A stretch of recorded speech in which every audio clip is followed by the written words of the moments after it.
looking at latest Manchester United news regarding transfer targets, midfield positions, and this is coming out from Ornstein. So we've got some credible sources about how much are they going to have to pay for certain players. Is there going? I don't think there's going to be any bargains in the transfer window for Manchester United. If they want some quality, they're going to have to pay pretty big money. I'm joined tonight.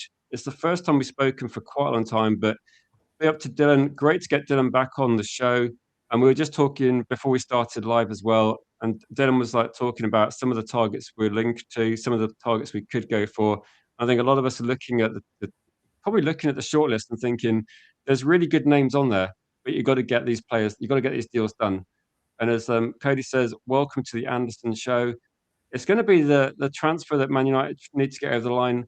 This reminds me a bit of Roy Keane going from Nottingham Forest to Manchester United, with Blackburn wanting to get a piece of him. We're gonna have to battle another blue team in Man City to get the deal done. Hopefully, we can convince them that it's a good project. I think it's going to be difficult. How are you feeling, Dylan? It's a tough one. Obviously, going head to head with City is a difficult one, just in terms of, as you say, they're presenting the project to him.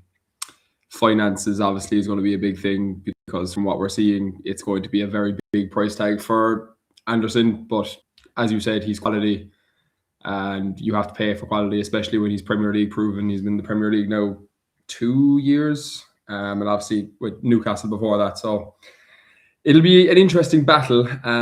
I think you could sell the idea to him, especially given our, since Carrick took over, we've kind of just been on a nice steady upward slope. We're nearly guaranteed Champions League football now.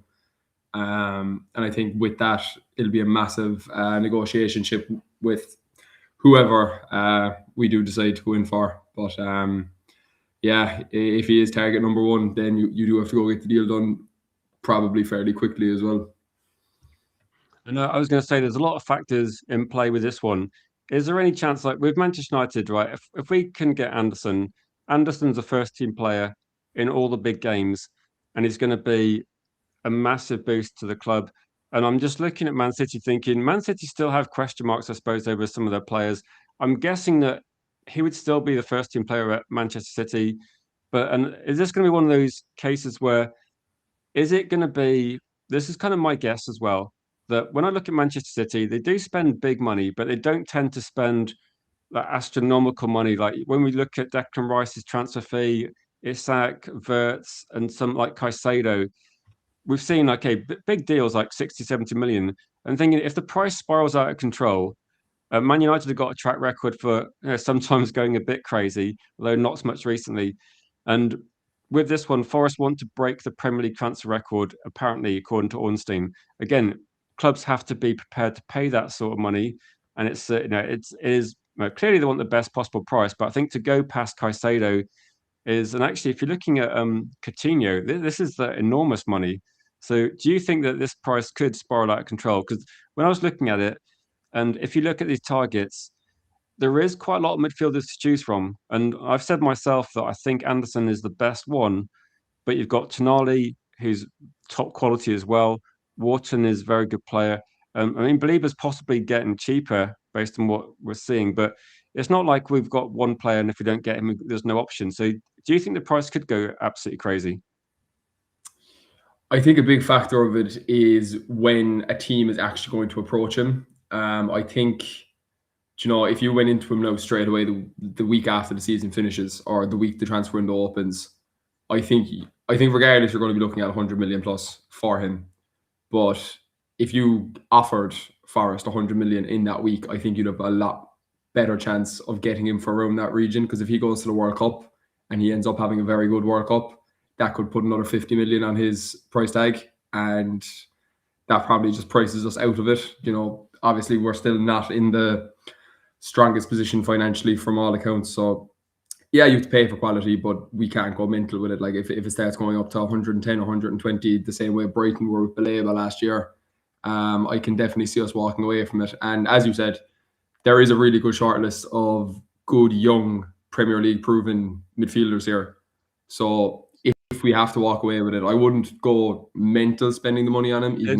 I was thinking that this might sound strange that I think when I'm looking at the transfer fee and the price tag, I'm just going to say a quick few hellos as well. So welcome Gregory, welcome Agile, welcome Rob, Kazi, Stephanie, Cody, Kazi, and everyone to the chat. I was going to say that when you're looking at this, and like Rob's kind of sums up in terms of what I'm thinking, that Anderson and Tonali is the dream, and I would look at it and think, if you actually have to, if you're going to sign one of these players, and because the age we're looking at, I mean, Tonali's a little bit older, but when you're looking at the age of Anderson, this is why I was like kind of like joking a bit, but talking about a Roy Keane signing, because I think this is someone that either Anderson becomes a Manchester United player and potentially one of the first team players for the next decade, or we have to play against Man City with Anderson in the team every single year. I think it is like one of those signings that we know that people will talk about Caicedo.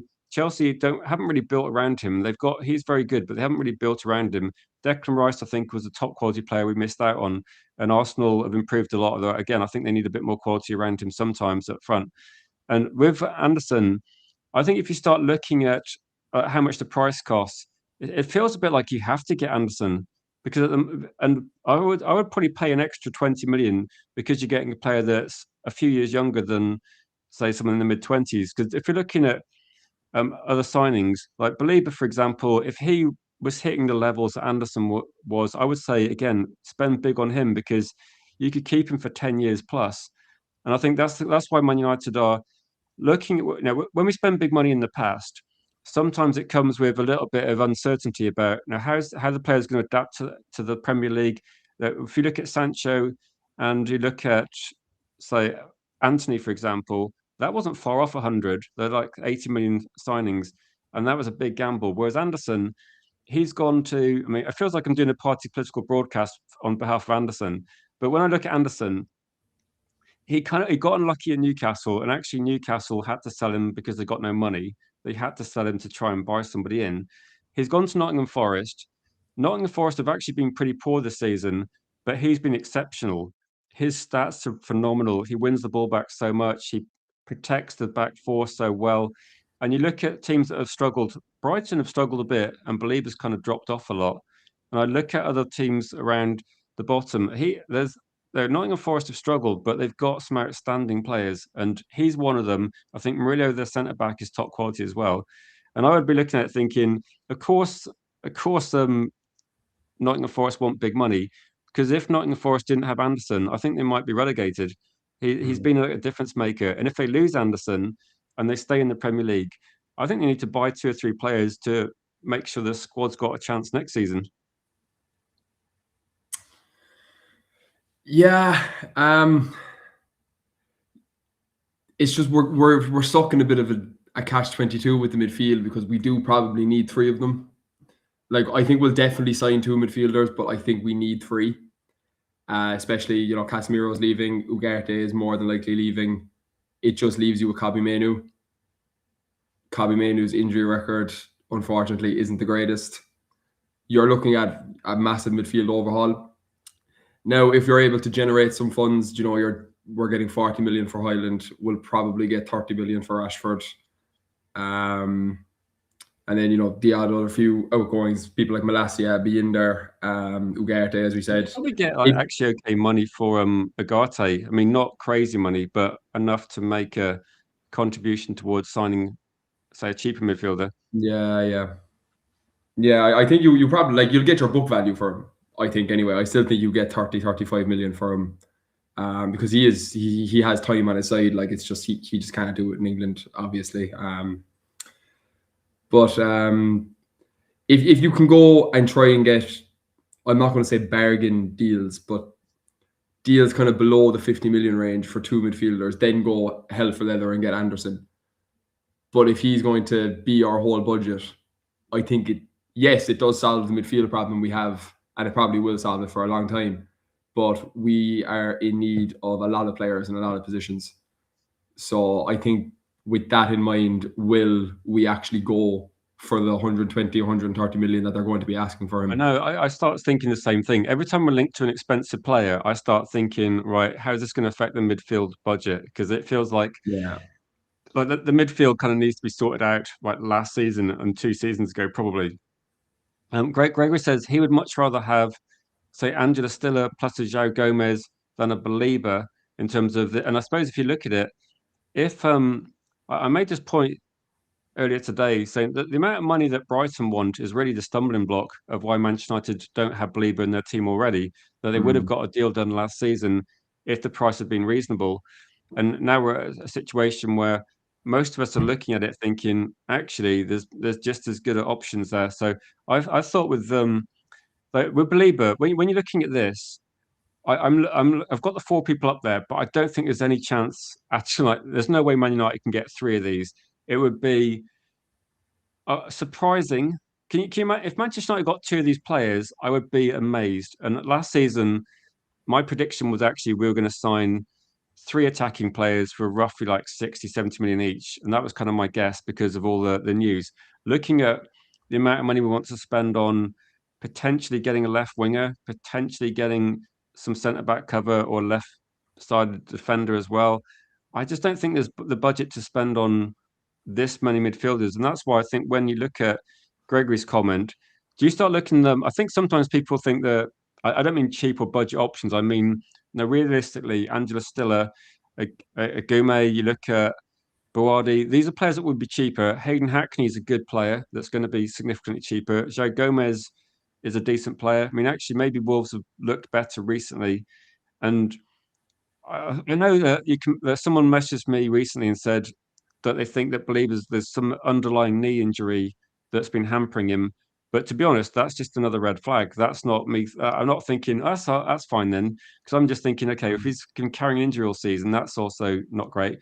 So if you were going to spend the money, my question is going to be that what do you do with like do you go one big player and then look at trying to see because I think we need 3 people as well. And I would say for me, I would go for one premium signing, like a statement signing that is going to be probably Anderson or Tonali for me. And then I'd look at other options that are potentially half the price of these players. Yeah, I'd be in the same boat. I think Anderson is just such a tricky one, just because with the City interest, Bernardo Silva is leaving, Rodri is talking about leaving, Pep is talking about leaving. If Pep stays, I think he ends up at City, kind of regardless. If Pep goes, I think we have a very good chance in him.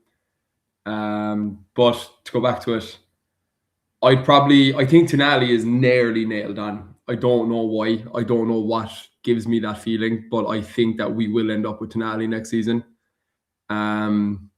If you can get Baleba for cheap, and I'm talking like 30 million cheap, I'd go back in for him.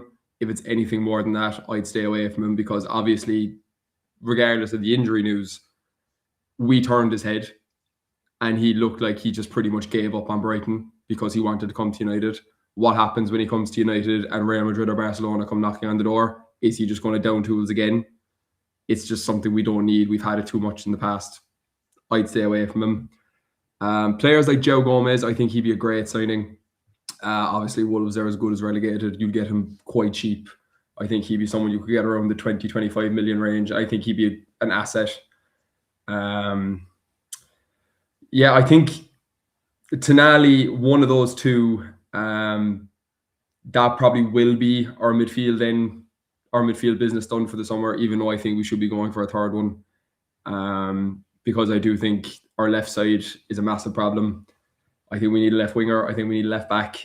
And I think prioritizing 2 starting players there is better than going for a third kind of rotation midfielder. Yeah, it's tricky, isn't it? So I keep thinking about the workload that we're going to have next season with European football. And I'm considering, like you said, with Code Mainu, thinking there's no doubt that Mainu's been good when he's been starting games, but then there is a question mark over even when he's actually been back in the team. There's been 2 injury spells now, and they're not necessarily serious injuries, but it is one where you think, okay, they still needs to be we still need to have some numbers in there. How do you feel about the? Like I did see we're definitely talking about Belieber. I think Belieber kept getting substituted, and that's why people thought Jules was saying that he'd read somewhere that he was carrying this bit of a knee injury and they're kind of limiting minutes a little bit, and he doesn't look like he's fully like. And it's difficult to know, isn't it, without actually knowing what the situation is. You don't know whether it's a combination of like the injury he picked up just in pre-season, or whether it's going to be that he has dropped a bit in form and had his head turned. It's something that we're not going to know this season, which is kind of why I think the price has to be lower. And Jim said that there was apparently an article this morning as well that Jim shared in the Discord saying that potentially that there's been a story somewhere saying that he might be of that sort of price range, like lower price.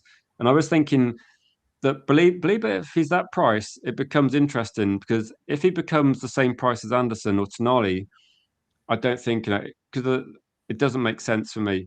If you start making the price somewhat similar to Angela Stiller, then it becomes a bit more of a difficult judgment call.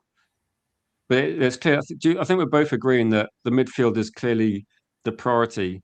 And Rob's summary of Man United at the moment is like attacking wise, pretty decent. I would argue that we don't actually have a backup striker, which would be something we need. And then the midfield, it definitely is a priority. And then the defense, to be honest, a lot might depend on whether there's a big issue with De Ligt. Like if De Ligt's not going to be coming back anytime soon, I'm a bit worried about that. But do you see that as like? And he said there's things we need to fix around the team. Do you think United actually would spend? We seem to be going to always linked to paying a lot of money for a left-sided attacking player, and like basically a Rashford replacement. Do you think that's going to be something we see? I think it has to be honest. There is no out and out left winger at the club at the moment. Obviously, Cunha can do the job there, but I think he just operates a lot better in the kind of half channel between left wing and attacking midfielder. And I think you kind of see when he picks the ball up there, he does the most damage when he is playing on the left wing. I would say it's probably not priority one, but it's probably priority 2 or 3. Now, having said that, a lot of our youth talent coming up at the moment. There are a lot of wingers. There's a lot of strikers. So is that playing on their mind? I'm not really sure. Like if Carrick gets the job, is he going to give?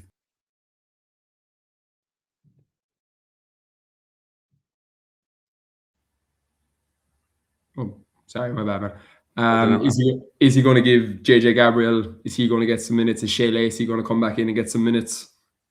Obviously, this will all be discussed if Carrick ends up keeping the job. But if it's someone else, if it's a new manager coming in, if it's someone like a Nagelsmann, and he comes in, he says we need an out and out left wing, I think our maybe second or third signing of the summer will be a left winger.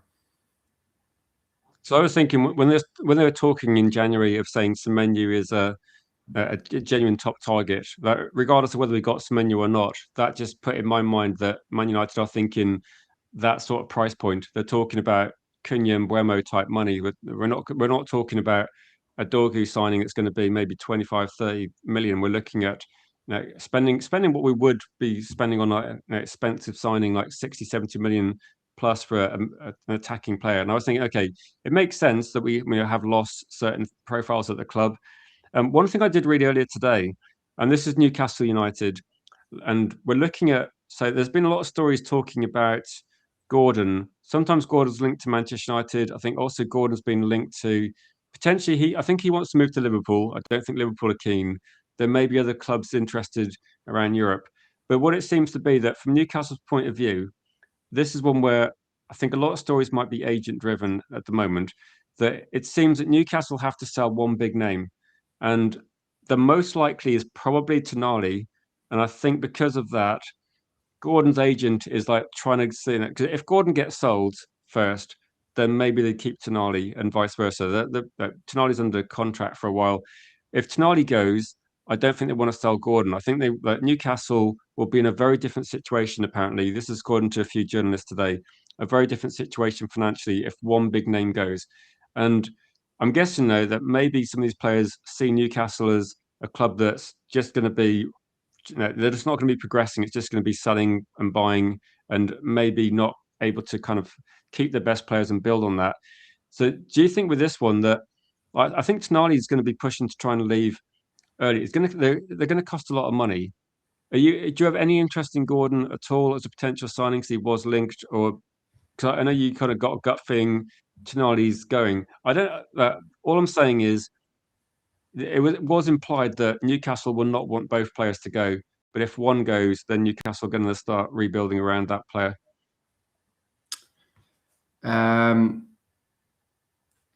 Well, firstly, anyway, I wouldn't go near Anthony Gordon personally. I just really don't rate him at all. I don't think he is a top six winger in any way, shape, or form.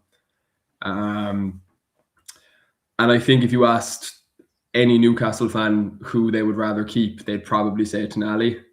Having said that, if it's a financial decision, who's making more money, who would bring in more money, obviously the Newcastle owners will be looking at that. But I remember seeing somewhere that Tonali has a release clause in his contract for clubs in the Champions League, and I think it's somewhere around 60 million.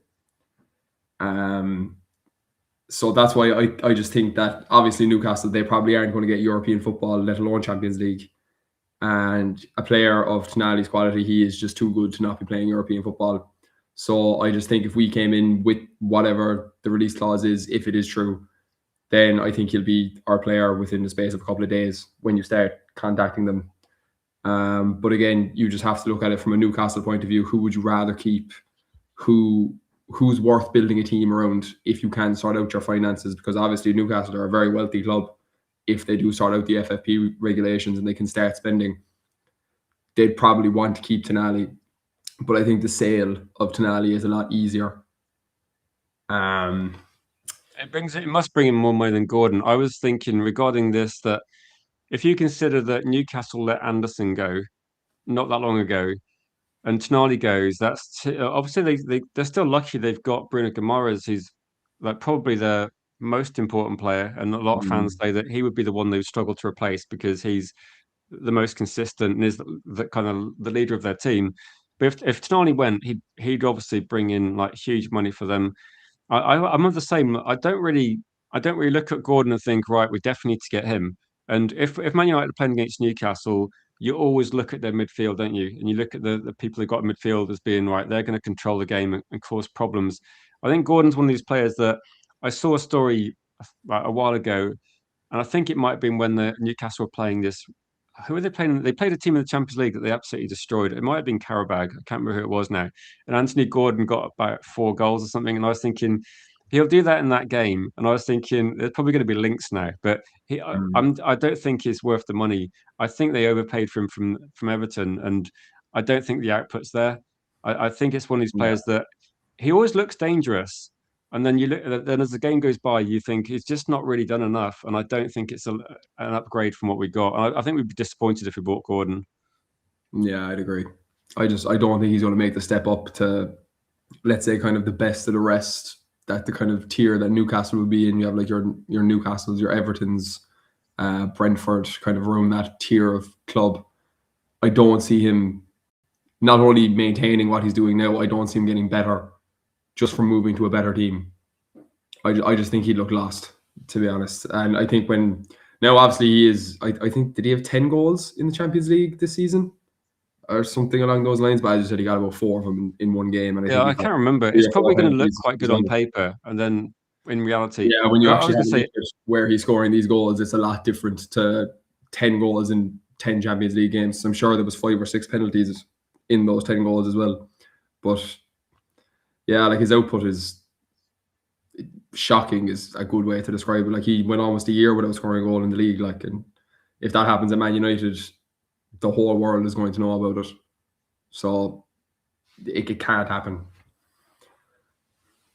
Yeah, as Agile Beast in the comments says, we only have 3 midfield. Like in terms of the way our squad's built, it's crazy. I think also when we say we only have 3 midfielders, we don't have enough. We don't have enough in a lot of positions. Like one striker.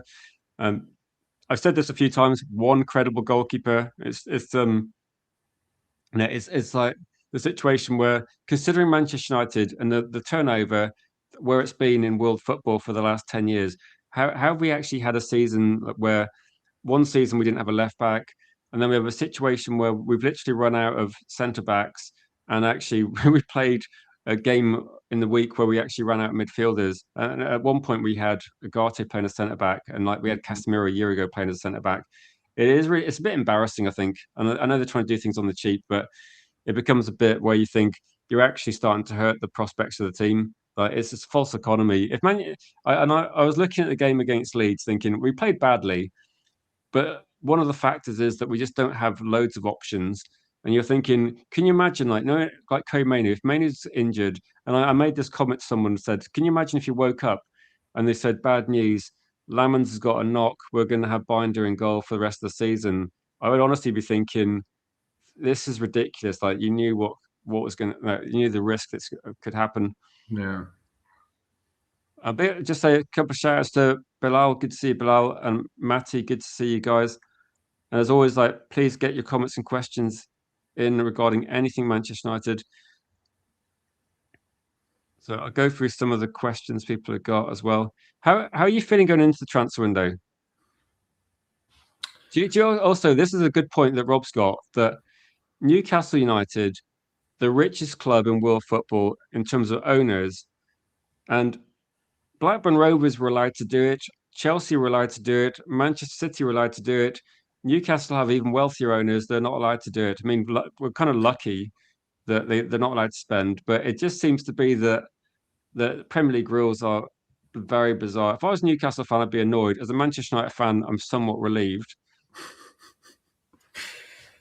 I just like, I understand their argument with it, but at the same time, they spent money last year. They spent close to 300 million last summer. They just bought 7 players who are not very good at football.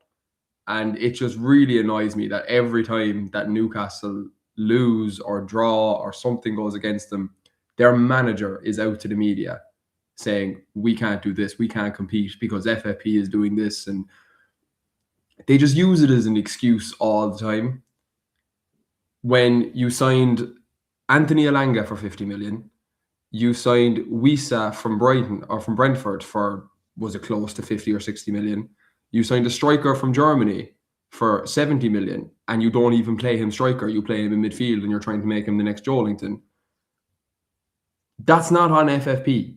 You had the opportunity to spend money in places that you needed on good resources and you messed it up. This is what Man United have been doing for the last 5-6 years.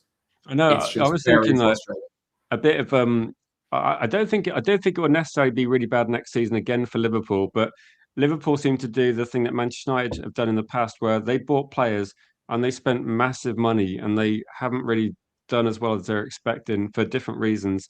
And I think sometimes you actually need to spend quite wisely if you can. But I think with Newcastle, it's also they've got a situation now where I think a lot of the fans are questioning what's going to happen. Is their manager going to go? And it then makes it difficult to say for as a fan, you're looking at it, and I spoke to a Newcastle fan a couple of days ago. They're looking at Areola, they're looking at similar managers that get linked to Manchester United, and they're having the conversations amongst themselves about what's best for their club. I don't know what's best for Newcastle. It's difficult because Manchester United, clearly the expectation is going to be you've got to finish high up the league table in Champions League positions every single season. That's got to be the minimum expectation. But also you've got to do well in the Champions League. So a performance like Newcastle this season, where you finish mid-table, then it's disappointing. And I would say that Manchester United job manager might struggle to keep the job given those circumstances.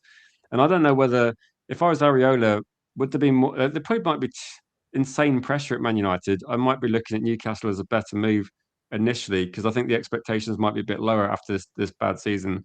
I don't think there's many coaches actually looking at I think that is the big issue that we face if we are going away from Carrick, is that the scrutiny of the job. Like, we've kind of gone through every mold of manager since Ferguson is retired. We've gone for like proven winners, we've gone for young up and coming managers, we've gone for club legends coming back, and nothing just seems to work. So how if you were a young coach, or if you were a prosperous coach, or any bit of or a good coach, you're getting approached for this job, it's very hard to sell it and to actually convince someone that, like, yes, you have our full backing, when you see time and time again it just never really happens. I know. I was talking yesterday. I think Luis Enrique might have actually agreed a deal with Paris Saint-Germain now, and I said, "There's no way. If I'm Luis Enrique, I have no allegiance to certain teams. There's no way I'm walking away from PSG, where I've got potentially I could just lock up the Champions League for a few years and do what Bayern Munich did and Ajax did in the 70s, and just win consecutive Champions Leagues with one of the best teams in football at the moment. And I would just stay there, get your legacy there, and then maybe then look at it. And if you're looking at that and thinking, do I join Manchester United, where no one knows 100% what's going to happen next season regarding targets? It'd be very difficult. It's going to be a tricky one. Yeah. Matthew's got a good point regarding sort of overall transfer budget here, and he says I'd rather have 2 to 3 really good midfielders, so over one great midfielder, and say squad depth would be important next season. I would say with United, I think they're going to buy. Well, all the news coming from Man United seems to be that they're going to buy what we would consider as a great midfielder or a very expensive midfielder. Do you think there's any like say the 4 players on screen? Do you think there's any chance we don't get any of these players? Because if that happened, then considering what we've been talking about for months, if that happened, I'm trying to think: is there anyone not on the screen today where you think they could sign those players and fans would go, actually, that's not too bad? Because it would be a bit disappointing, wouldn't it? I think we definitely get one of them. Taking out my weird feeling on Tonali, I think Tonali and probably Baleba are the most realistic. Um, but if we went down the route of a Joe Gomez or Angelo Stiller or someone along those lines, I wouldn't be too upset with it either. But if you are going down those lines, you do have to complement them with one of the 4 that are on the screen here.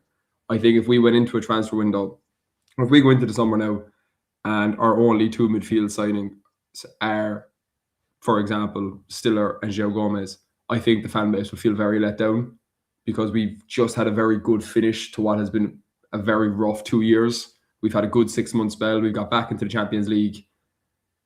We do need to kick on a little bit with a player who is a little bit of a higher quality, like a Tonali, like an Anderson. But I'd 100% agree with the point. I would much rather 2 or 3. If we were to spend 150 million, let's say they put that price tag on Anderson, I'd walk away from that and get 3 players for 50 million, or get Joe Gomez for 30 million and get an 80 million and a 50 million pound player. I think that'd be a lot better way to do it, because as we have seen, especially in Ten Hag's second season, the demands on playing in all the competitions, like we couldn't do it this year and we didn't even have Europe. Like we were playing 40 games this year. We're going to lose more players in the summer. It does need to be kind of yes, we need quality, but we do also need quantity at the same time. No, And I've said this. I always say this as well. You need numbers now. It's because so many players left last summer, and the numbers we got in, the players we got in were really good quality. And I said that Lamans was a good goalkeeper, but we know Binder's not good enough, and Nana's loaned out, so it feels like we've got less. We've got no backup really. And I was thinking all the players that left. I don't want to see Lindelof at the club. I don't want to see Evans at the club and Ericsson, etc. You got Sancho, Anthony, all these players left, and I don't want them back. But they didn't really get replaced. We got 10, I think 10 people left for various reasons: retirement, or on loan, and also Rasmus Højlund out of the club, and all these sort of players that have left didn't really get. We didn't replace them with the same amount of numbers, and we kind of took a bit of a gamble. We had a small squad, and my prediction at the start of the season, well, I made a few vague predictions. One of them was Manchester United will finish above Newcastle in the Premier League because of Newcastle having all those extra games and Manchester United not. And I did say to people, well, it was my guess. I said, I think Man United will benefit from not playing in Europe because and I think we have done, although sometimes it was hard to see because other teams, they'd have to play midweek. And we even against Crystal Palace when we played them a while ago and won, they faded in the second half, and I think we just got an extra. We got the fact we probably picked up fewer injuries as well. And can you imagine this squad that if we added I don't know, just a few more players, but not too many, and a couple of players leave. Can you imagine Man United trying to run a Champions League campaign Mm. with somewhat near the same squad we've got now? Then can you imagine if we're going to we played it on Monday, and this is what I was thinking. Can you imagine if Manchester United had to do what Arsenal did, what Liverpool were doing? Can you imagine if we played Paris Saint-Germain on Wednesday and then had Chelsea on the weekend? It's just be, Yeah. I do agree with people like United to die, and I think Rob as well was saying was 100% correct that the football club, Manchester United, they must be well aware that they might have got lucky this season in getting Champions League football without really like we invested in quality, but we didn't. Our squad was a bit too thin, in my opinion. We got kind of lucky with. I know people will talk about certain players that have maybe played too many games, but we kind of had that situation where we haven't had loads of options for rotation. United side Dice says Tonali for me, Newcastle about to let go of a lot of players, and says it doesn't see Anderson being an option either. Everybody thinks he's going to go to Man City. And do you think Man City are like so? And I know we probably had a conversation a few months ago in January actually when we were looking at it and saying, well, Man United say they want some menu, but when Man City operated, they got these deals done. I think Semenyo and Gahey were quite rapid, weren't they? So I'm Mm. guessing if Man United want to get Anderson, they need to put they need to put some offer on the table. Although I don't think we're going to make an offer unless we think the player wants to join us. So I'm just wondering whether City just go, we want to join you to join us. Here's the offer, and it gets done, and we're kind of just watching. Yeah, like that's the thing with the way that Ineos operate their transfers. Like they get the personal terms done first to know that the player wants to come, and then they start the bidding process with the parent club. And while it makes sense, and it did us well last season, I think when it comes to these high profile targets, a lot more can be put down to how fast you can get this deal done. Because not only are we competing against Man City, we're also competing against the England team when the World Cup is on. Any like James Rodriguez is a good example. Enzo Fernandez is a good example. If players have a good World Cup, their price balloons. Like Enzo Fernandez went to Benfica for 30 million before the World Cup, played the World Cup in December, and moved to Chelsea in the summer for 125 because of a good 8 game stretch. It can happen. It's probably going to happen. I don't think there's a world where he doesn't start for England. That you will, or the chat would probably know more about that than I would. But I just think the midfield will be him, Rice, and Bellingham. I don't. I think it just kind of has to be. And I don't see how he doesn't have a good World Cup either because he's had a very good season in a struggling side. That is probably going to take that price for him up over the 140, 150 mark. If you get the deal done before the World Cup, you might get him for 110, you might get him for 120. Yes, it's still a mental amount of money, but if United want the player, get it done. He's a quality player. But again, there's just so many factors with it. Like we're competing in City. Rodri looks like he's leaving. Bernardo Silva looks like he's leaving. They have a hole in their midfield they need to fill. We have a hole in our midfield. We have 3 holes in our midfield really that we need to fill, plus other positions. It's a really tough one. If it was last summer, you probably would just say go and get him because you don't have all summer to do it, but you have more time to do it. You know, there was a break in the season. There was no international competitions. City weren't actively looking for a midfielder the way that they are now. And, obviously the Baleba price tag is what killed us last season. But when a player is as good as Anderson, you just need to kind of Yeah, go get him. I think with also like with like Man United made a massive loss, didn't they, a few years ago? And the way football finances and the way some of the regulations are working, it's over your how much money you're making or losing as a club is assessed over the last is on like 3-year basis. And Yeah, yeah. United actually got their financial situation in a lot better order.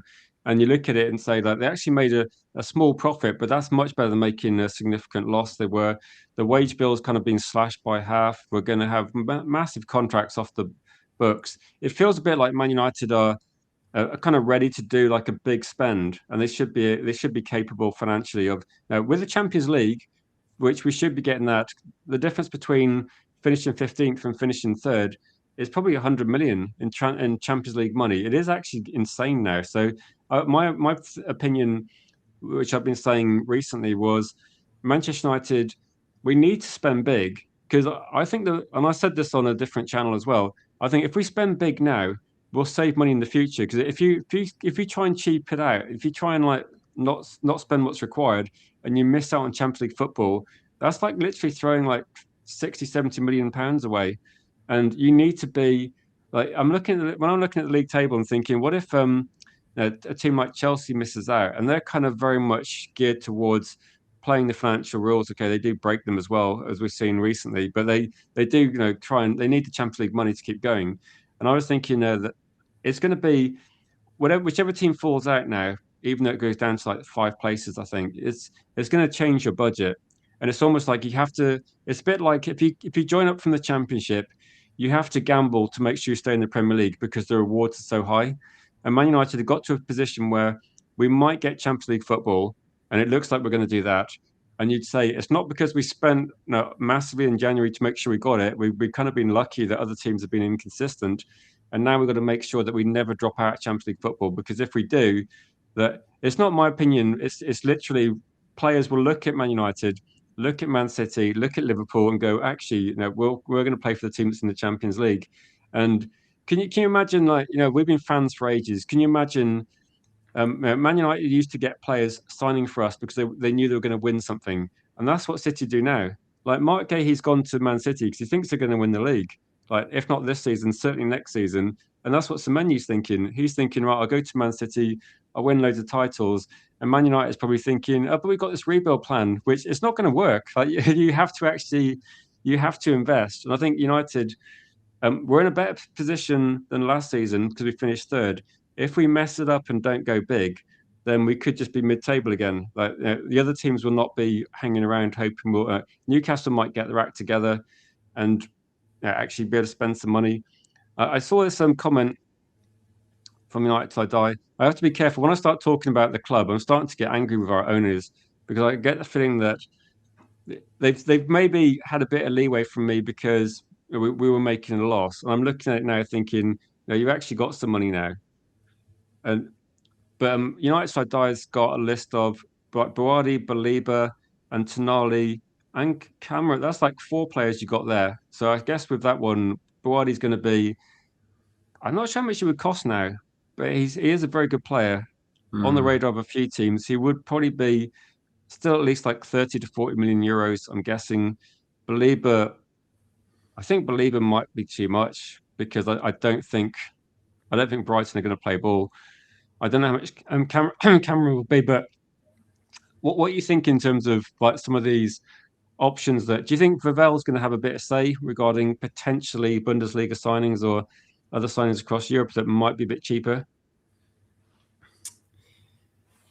I think he'll try. They just really do seem kind of spearheaded on Premier League players first anyway, before you start looking abroad. Like, even if you go back to last summer, we had Cunha and Mbemo done before we started looking at Sesko, Layman's, so on and so forth. Just been burnt a lot for the last couple of years, especially the last couple of years, with players coming in from foreign leagues and just not being able to adapt to England. The pressure of United is too much, mixture of both, quality of player.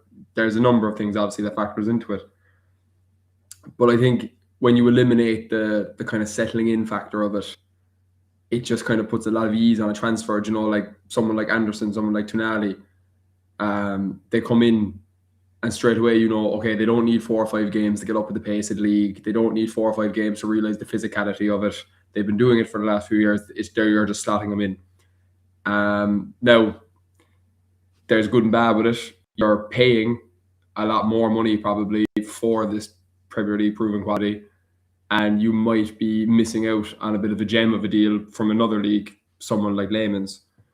So it's tough. I think they'll probably be similar again this summer. I think if they want Premier League players, they'll go and get the Premier League players first.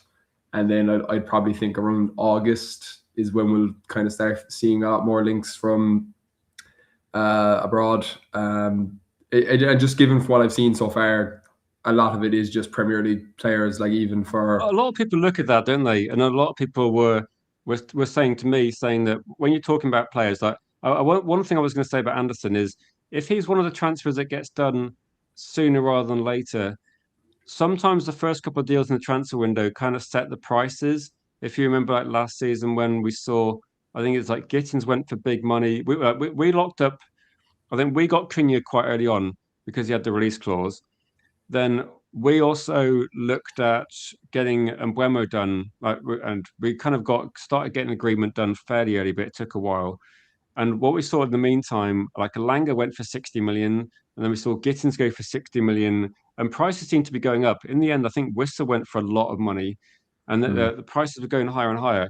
And my thought process at the time was like, when I go back to the screen and go, right, if Nottingham Forest are adamant they want a massive price, then if you're not paying that price, like no, I tell you, someone will pay a big price and Anderson will go. There's no doubt. If it's an early signing, does that mean that then Man United, if they try and get Belieber, does that mean Brighton becomes stubborn and go, right, well, we're going to put a massive price on, which I think they will.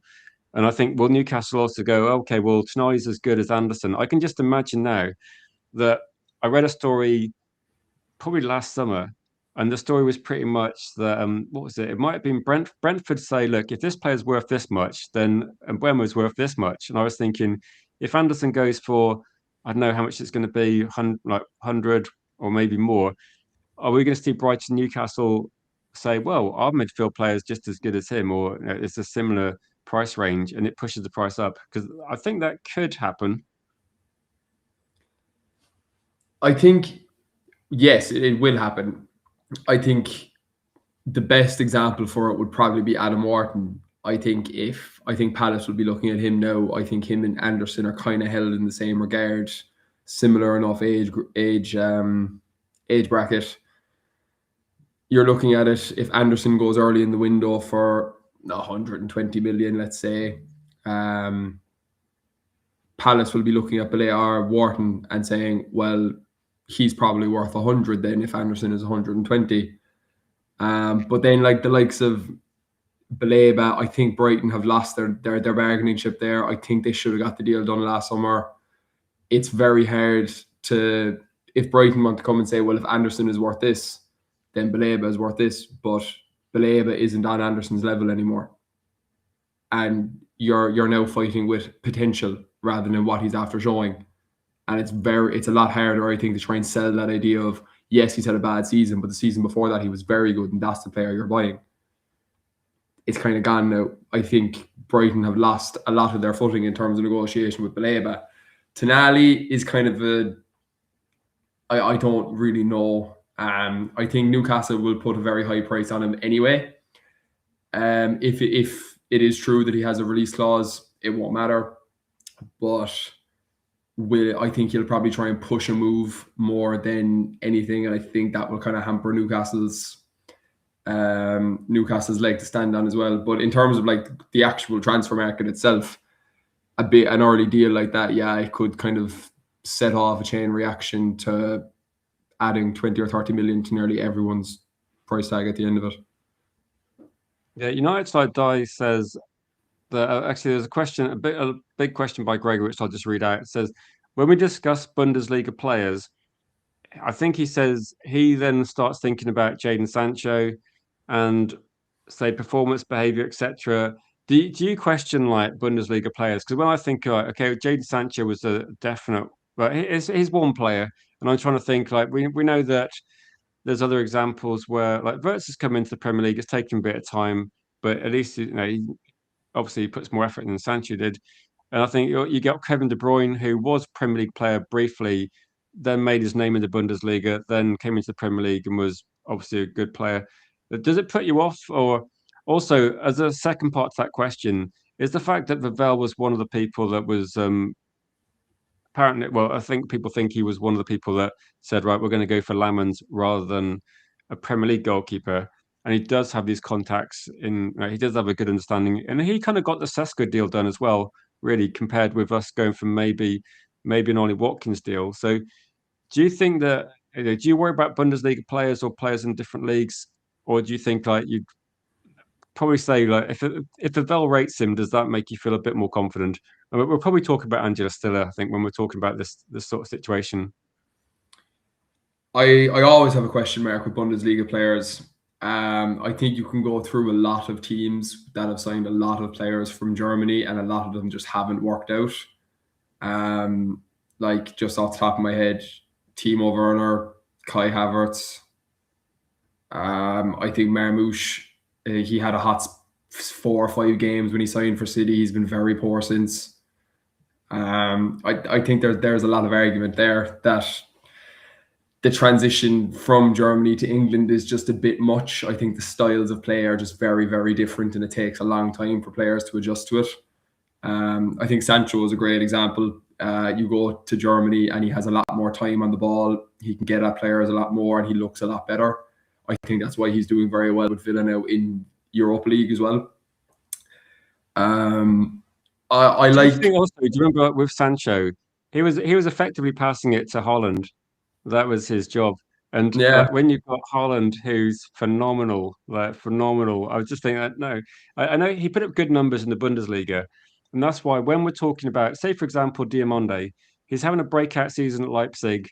He's got a crazy price tag on him, and I'm just thinking, with this sort of player, then I think you kind of have to hope like Vivel's got a very good network. He's got good connections. He's worked for some of the bigger clubs in Germany, and I think sometimes you're looking at these deals where you have to look at the mentality of the player. I think it took loads of time to convince Man United to sign Lamans, and that's why the deal didn't happen until, in my opinion, too late, because it kind of cost us games at the start of the season. But maybe that's the that's the kind of the worry. I think with that I'm going to be like defensive a little bit of the club and say I think they made some good decisions, but they were so cautious, weren't they? They were looking at the goalkeeper situation, and I think they were scared to take a gamble with Lamans because they were probably thinking we need a Premier League goalkeeper, but they're worried if it doesn't work out. And so if we're looking at Diamonde as an example of attacking player, putting up big numbers in Germany, but he's not played a whole season yet. If we were going to spend huge money, that's kind of quite comparable to a Sancho deal, I think, or an Anthony deal, where one person had a good season, and then you start talking about ridiculous prices.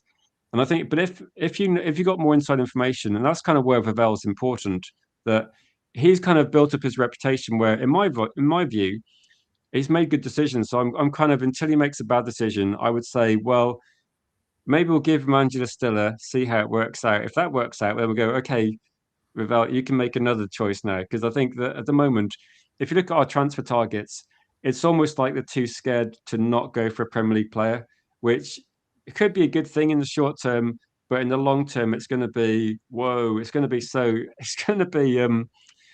it's going to be expensive, isn't it? Don't get me wrong. I'd like all the signings we're linked to, and I think they're great players. I'm just thinking long term, it might be too expensive. I think I want to get three.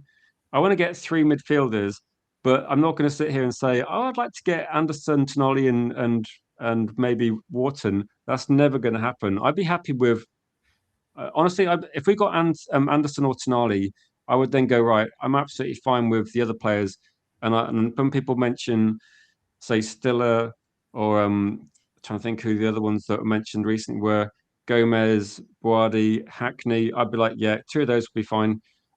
That's still good options. Like actually, they're all better options than Agate, so I'm happy with that. See, like we're just kind of stuck in a moment where we have a very, very thin squad, and we are kind of getting into a place where we are going to be competing in 4 competitions, hopefully more regularly.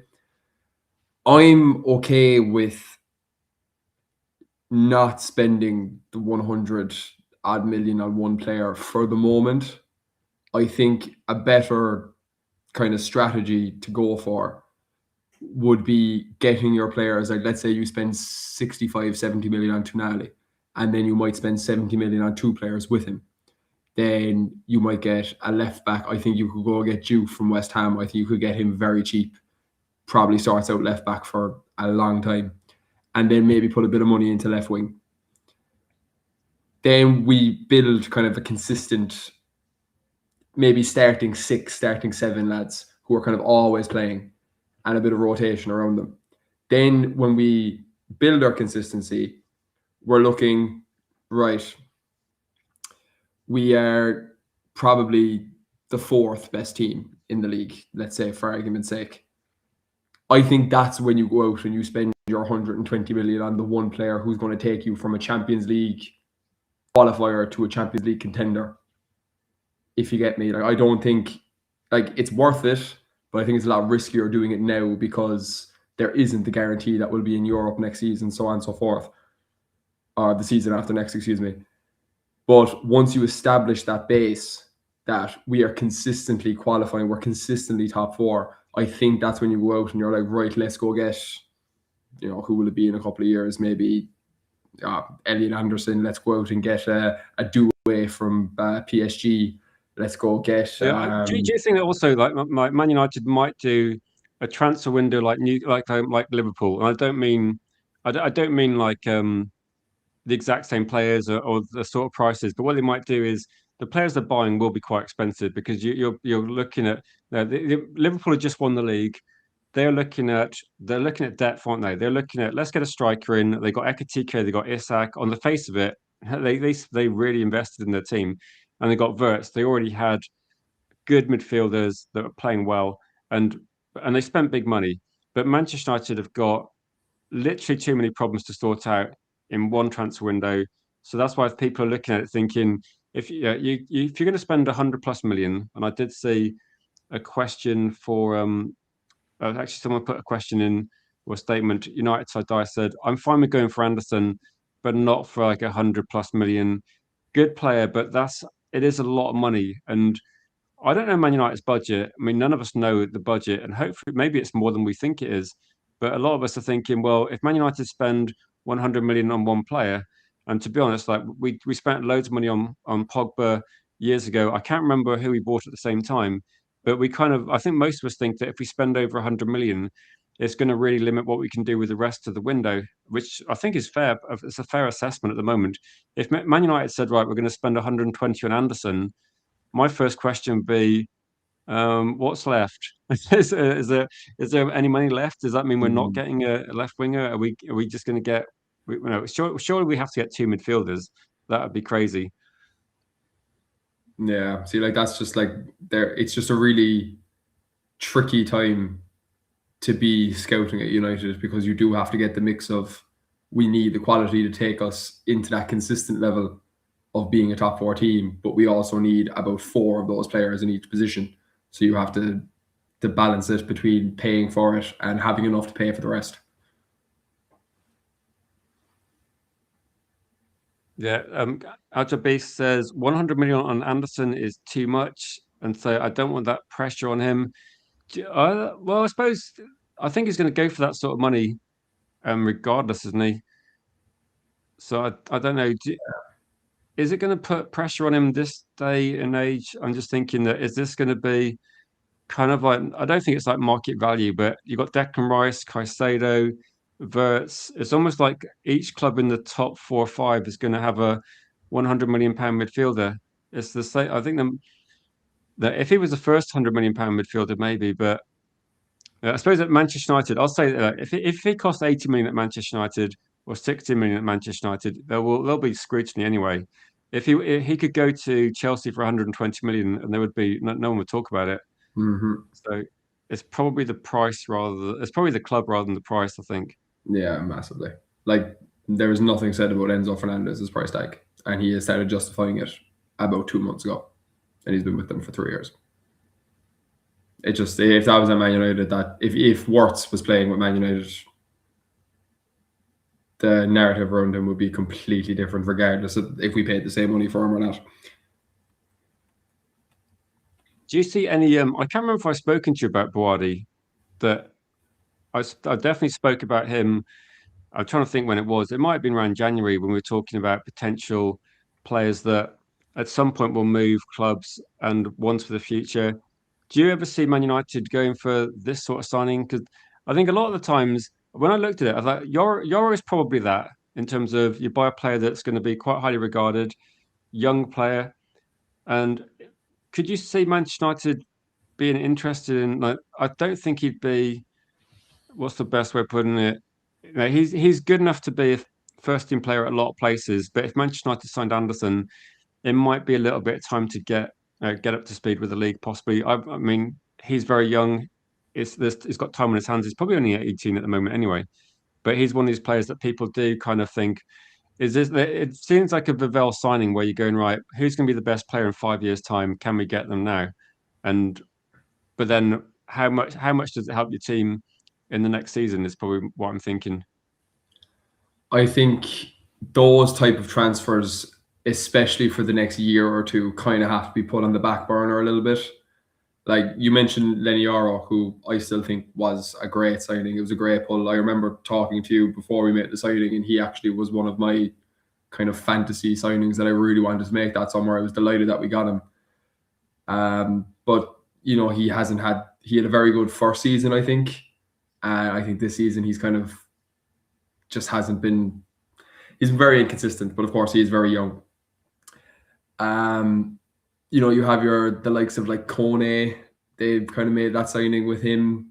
Diego Leon, you know, those type of lads. They've shown that they do have it in the back of their mind that yes, we're signing players for now, but in 5 or 6 years' time, we're going to need players. And you know, stocking up the under 21s with players like that, I'm very okay with.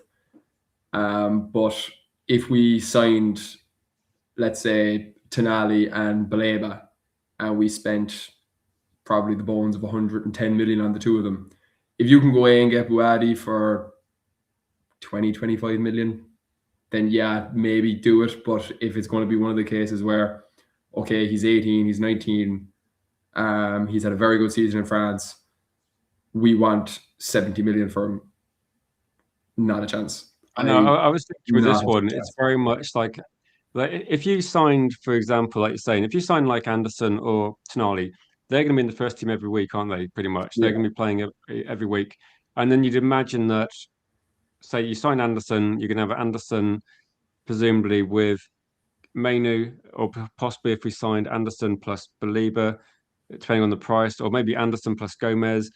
And you look at Brady and think, where would he feature? That would it be one where clearly we need the depth, don't we? But it might be difficult with someone like Boadi, who actually, if you're thinking long term and where is he going to be in 2 or 3 years' time, he's probably best somewhere where he's playing week in, week out. That would be my view. I think it's like it would be great to. This is kind of where I want to be fair in my opinion, where I don't like it when teams like Chelsea buy a lot of players and loan them out. And it's kind of like Manchester United. If we got Brady, would it be better to actually buy him, loan him out so he can develop playing week in, week out somewhere else? So I think at Man United, if the transfer window goes as we're hoping it goes, it might be that there's a few players in front of him. And it might be that you think, well, Brady, you're going to be only playing some cup games or no, because ideally you'd have like Tonali, Anderson, or these elite players starting most games in the Premier League. So it's difficult because you want to have competition for places, but sometimes those players might just be better off. I mean, if we're buying a 25-year-old, you're kind of getting the finished article, aren't you? With like Tonali, you Yeah. know what he's going to be, and that's why I was when I was talking about transfers last summer, and I think I was talking to you as well. When we bought Cunha and Mbeumo, I think we all kind of like expected. We kind of knew what we were going to get, didn't we? We weren't surprised by. Okay, sometimes they've been slightly inconsistent, but I think we knew kind of what level we're getting. I think Bridie's quality. I have no idea what would happen if if he's a Man United player next season. I have no idea where he'd fit in the squad and whether he'd actually be interested in that. Like if I was Brady, I would definitely want to go to City. Yeah. You see, like, but then at the same time, as a young player, there's not many better places to go in terms of elite clubs than Manchester United. We do have a history of trying to prioritize youth players, whether they're academy lads or players we've brought in. You know, you look at your Cheeto Odie situation, you look at your Aiden Heaven situation, where yes, they're leaving a better team, but they know they'll get the opportunity at Man United. I've no problem. Like, I know you just said there about Chelsea, but like the thing with Chelsea is that they're doing it in the eyes of just pure profit. They're going to loan those players to Salzburg or whatever they do. They'll bring them It's like back they're and they sell them out stockpiling, for isn't it? profit. It's like they're effectively stopping them playing for other clubs. So no, I think yeah, it is different, I guess. But what I mean But is that Man United actually we kind of need bodies, don't we? We need people ready to go. And would Buwadi be effective if he comes to the Premier League and doesn't really get a regular run of games? Is it going to harm his development? That's kind of why I yeah. think he's great, but I don't know. See, I have no issue with players coming in. Let's say now we agree a deal with Lille. We'll sign him. We'll pay you for him now, but keep him for 2 years and let him continue playing first team football in the club that he's at. Then when he hits 21, 22, he's a little bit more established. Then bring him back. And, you don't have to worry about paying for him. It's all covered. He's after getting 2 years of development in the club where he started and he's comfortable and he's going to regularly play. I think that's something that we should probably start looking at a little bit more and utilizing more rather than bringing players in and just keeping him in the youth setup, because as good as the youth setup that we have is, there is nothing more beneficial to a player than playing senior football. So, the likes of like Kone, your likes Yeah, of there is Chino, that potential there as well, isn't there? like Do you you, do just you think want of them playing. to talk about young players slightly as well, that United Side Dice says we sold Garner, he could have been the depth and it wouldn't have cost loads of money. Yeah. Which again, and as soon as he said Gardner, my mind instantly went to Alvaro Fernandez and thought we had our left back there ready to come through, and we gave him no games for 3 years, and he promptly, Alvaro Fernandez rightly decided to leave because he wasn't getting any football at all, and he could have been a very good left back as well. So regarding this one, and United Dice says say let's keep loaning them instead of developing them. I think that when we loaned players out, you kind of think they're going to get a run in the team, and I suppose Toby Collier is the other one. Like, will he be used when he comes back? So I'm thinking with this one, like talking about Toby Collier, because has he gone to Hull? I'm trying to think where he is at the Yeah, moment, he got the whole. and so in the back of my mind, when Collier got loaned, my first reaction was, I think Man United aren't going to. He's what, 20? Is he 23 now? My view is 22. going to be that, rightly or wrongly, I think Man United are going to move Collier on because, and the main reason is because of Alvaro Fernandez, because of Garner. I just think that I just get the feeling that if they wanted him at the club, it seemed crazy to loan him out when we actually didn't have many options. So I Yeah. don't know why we loaned him out. That's kind of I'd have put him in the team ahead of Agate from what I'd seen in limited amount of games. When people were talking about Toby Collier, I can't remember what you used to think, but I was just thinking I want to see more. He's not played a lot of games. He seemed to at least do the basics quite well, and I was like, oh, what? I didn't know what the plan was. It's a bit crazy. See, the thing with Collier is that when he did play, am I right in saying he played 2 games left back? He played 1 cup game left back, and he was Yeah, he did play a cup game absolutely left back, rinsed. and he definitely played in some Europa League matches. Yeah, that might have been it actually. Yeah, but I just feel like when he was playing, straight away he's being hung out to dry, because why are you playing a centre I think midfielder he or left played back? against. Didn't he play against Barnsley as a left back? It was a game that we won quite easily. We put Yeah, out and a he really strong was team, but he roasted by he might have press. been. Now he, like Collier as well, like, this is obviously example dependent, but like he does have injury problems. He's had a lot of injuries over the last 2 years. But like, you go to your Garner, James Garner, Alvaro Fernandez, all Eric Ten Hag. Like that had nothing to do with the club. That was all Eric Ten Hag. Ali had a plan to play James Garner, and Ten Hag came in. He was given a lot more control than what he should have been given. He wanted his midfielder. He wanted his left back. When his left back decided to disappear off the face of the earth for 18 months, he still didn't use Alvaro Fernandez to play left back. So you can't really blame the fella for leaving there. Yeah, it's really frustrating to look at it, to be honest, because I do remember when James Garner was sold. I can remember even saying then, I think it was the summer of 22, because I think he was on loan the year before, maybe, that we were going to regret it because there wasn't a player that had come up to our academy with his profile in a long time. And I think the next kind of fella that is like him is Jacob Devaney. I could be wrong there. He's a young Irish international, very similar type player, but he's only 15 or 16. So it'll be another 2 or 3 years before he's anywhere near the senior setup.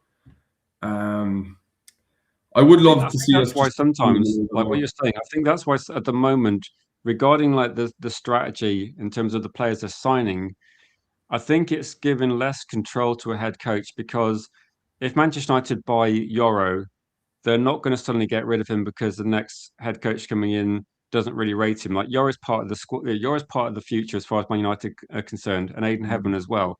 And maybe what we're looking at, like we sold some people for PSR reasons in the past, and I think United had Dyer saying that on Twitter, on say social media, that you got some people talking about say Carrick and Ole Gunnar Solskjaer. And I think sometimes with this, it's like I think with Man United, you might have some obligation to like that. If you're looking at bringing youth players through, you can't really do it if you keep getting rid of them. Like we've had good players there, and sometimes it feels like that when we're looking at Ghana, Ghana was actually getting loads of decent reviews, and people were saying he's doing really well in the championship. And that's no different from Hayden Hackney at the moment, is it? They're doing really well in the championship, and you're thinking, right, let's see what he does in the Premier League. The only thing I can say that is against that is when he got. I think when he got sold, I spoke to there's an Everton YouTube channel called Falcon Blues, and I've had one of their members on here about 4 or 5 years in a row to preview games. And at the time, after being at Everton for a few months, his view was Man United haven't really made a mistake. He's decent, but I don't. He didn't think he was going to be progressing the way he has. So it might be that sometimes you don't get it all right. I'm not saying that we um no, we're unlucky, but I think we probably still made a bit of a mistake. But we might have sold him a bit early without giving him a try. I don't know if Collier's had enough games either. And Alvaro Fernandez, when I was looking at Alvaro Fernandez, he was at Man United for quite a long time and got literally no opportunities, just a couple of games. And you think, well, of course he's going to go. It'd be stupid not to go. Yeah. See, like it's a lot different when you watch them when they're playing with their academy teams. Like we'll use JJ Gabriel now as the example. Yeah, what do you He think? is, Using this example, what happens if like we know Barcelona wants him? I think Barcelona are trying to tap him up yeah. before a transfer fee becomes this sort of size. I think he should be in the same category that Barcelona had Lamine Yamal in, and I think no matter what anyone throws at us, we should not let that boy out the door. I think he is sensational. He looks like he is going to be one of the top talents, not just from United. He looks like he will be a top talent in world football. Like Do as I you think said, it's harder to keep things quiet these days? Because I remember just before Wayne Rooney broke out and had that game against Arsenal, I don't think he was on the radar of a lot of people yeah, at the time. And I remember that genuine conversation I had with an Everton fan who was telling me this is before Wayne Rooney ever kicked the ball. He was saying, "Oh, we've got a player in the academy that's going to be way better than Michael Owen," and we kind of laughed at him. There's like a group of us, and we were like, "Are you sure about that?" Because it was there was so much hype from only one person I knew that said we got an Everton player. He's going to be world class because everyone says that, don't they? And then when we saw Rooney, and you look at him and think you're saying he's like 16. He looked like he was like 20 yeah, plus. you're like a fully grown And man. because I was thinking, are you sure he's like 16? You're not just kept him in the academy for but no. And I think with this one, you look at JJ Gabriel. There's loads. There's been loads that's been said about him for probably like the last this season. Given like when people have been seeing like performances in the level he's playing at, and I did read a story probably about 6 months ago that I think Barcelona gave him a tour of their facilities, and they really want to get him there. This would be something that would I think that there is part of it where I don't know if he wants to leave. I'm not sure what. Like, obviously, we need to keep him there and try and tie him down to a contract for sure. But once we've done that, this is kind of where the question comes in. Once you've done that, would Man United look at cashing in on it? Because like 50 million sounds like you could spin it and say that's a lot of money, but you could also look at it and say, what if he hits a level where you're going to have to spend crazy? Can you imagine if Man United sold Ryan Giggs as a teenager for 50 million? Or actually, considering how long ago it was, like in the early 90s, if they sold him for like 5 million or something, can you imagine how much you'd regret it? So, Yeah. I think that I think you can't even entertain the idea of letting him go without letting him play a full season of first team football with the club. Like that is the bare minimum anyway, because like the kid is 15 years old and he's the top scorer of the under 18s Premier League, and he's the top he's scorer not by a allowed to play football sizable yet, is difference he? too. He can't play in the Premier League yet. He's too young. No, he's too young. Yeah, he can play. I think he's eligible for the last two games, as far as I know. It's something to do with the way there's two registration periods in the season. I Yeah, I think think he's it's like when eligible your for the birthday second is. one So he might have got unlucky that. because he was 14 when the season started, so he wasn't eligible to actually be called up to the first team. But like that again, it just sounds mental. Like he was 14 years old in August and he was ripping apart 18-year-old, 19-year-old lads. Like not even just the difference in yeah, I am titanium. I didn't know that. Our head coach for the international team is currently speaking with his dad. He's trying to get him to play for Ireland because there is no age limit on when you can play international football. So he is trying to get him in for the next international break, which I think is hilarious. You got to Not start chance early, that haven't you? happening. If you're going to tap people up, you got to start early. He Yeah, can he's play. they're currently on to who else did I see? Liam Delap as well. He's talking to Liam Delap too. So Ireland could have a very different starting 11 for the next international break. It's really tricky, isn't it? Like with JJ, I've seen a few of like someone saying that it's difficult with the hype and things, and saying trajectory. Like, yeah, I suppose when Ryan Giggs first played, he was literally just unbelievable, and you just think, wow, where's he come from? And I think it might be. It's probably a bit older. I can't remember how. I think Ryan Giggs might have been 17 when I first saw him playing. But when you look at that and think that you've definitely got someone that's going to be amazing, and then the difficulty is going to be what do you do? How do you stop him leaving the club? How do you stop Barcelona trying to tempt him over? And it's a difficult kind of situation. I think also no one trusts our owners, do we? We all think that they're just viewing this as like able to cash in. I don't think he can actually play much of next season, but Bilal's saying he can't play. Yeah, he can't play this season for sure. So, but maybe bits of next season. It's going to be a bit difficult one. You can play It's, senior a, it's football at 15, can't you? when I saw some when I saw like some clips and highlights and um, games he's playing in, I think some people are question whether he's too selfish, and I just saw a player that's just too good for the level he's playing at. And I just think that he just knows he can do it all. So he can beat 4 or 5 people because he can, and he can finish because he can. And I just see that it's a bit like when Cheetah was putting up crazy numbers at the age level he was playing at. That you kind of need to step up a next level and see how you get on. It is, but this is where I think that Man United have potentially got a lot of options in the future. They just got to make sure that they use them properly and they Mm. give them some opportunities. Like people have been talking about Fletcher, they've been talking about Lacey. I mean, yes, actually last season we were talking about other players as well. I think Fredrickson was one, and there's a lot on the list, isn't there? Cheetah we haven't talked about much this season, but he was talked about a lot last season. I think JJ's kind of taken up all the not the hype, but he's taken up a lot of the column inches regarding Conversation. that one. Do you think, in some regards, though, that I know we've got massive problems at the club, but the kind of silver lining seems to be that United are actually starting to buy younger players, so kind of naturally they're going to improve.